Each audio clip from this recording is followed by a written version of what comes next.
Sayang yung premium yun, no? Sa akin dapat napunta yun, eh. Ngayon, ang ibibigay sa akin, balato lang.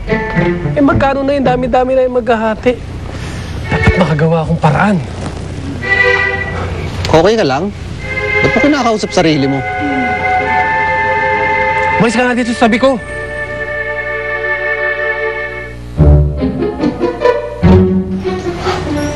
Mukhang may masamang pangitain ah. Mukhang may masamang mangyayari ah. Kailangan punta akong mga anak ko.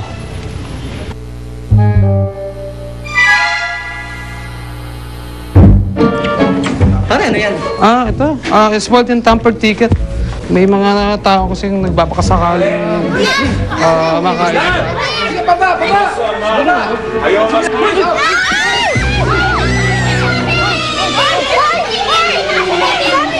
Ticket! 150 million pesos yan! Asa na?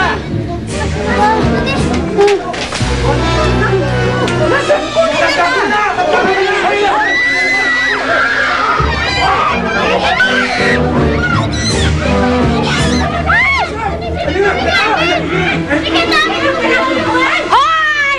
Tumahimik kayong lahat! Hostage to! Nakikita nyo to? Akin ang ticket na yan! At walang lalabas dito hanggang hindi mo nakuha ang premyo! Hostage to!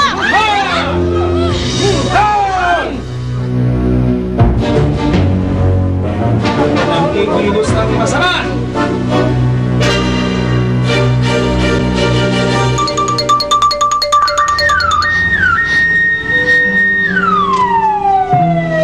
May mga pulis! May mga pulis!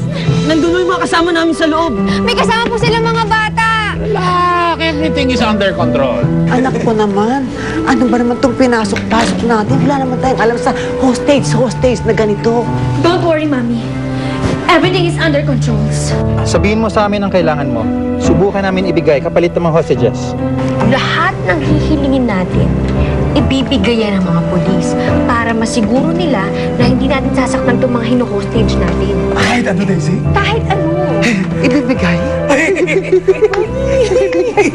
Ay, anak, ako, kamay, Kamay? kaliwa. Kaliwang kamay. O sige, sige. Paano yan? Anong gagawin natin? Ang tanging magagawa lang natin, mahanap natin yung ticket. Kasi kapag nahanap natin yun, pwede nila tayong palayaan lahat. Hindi ba?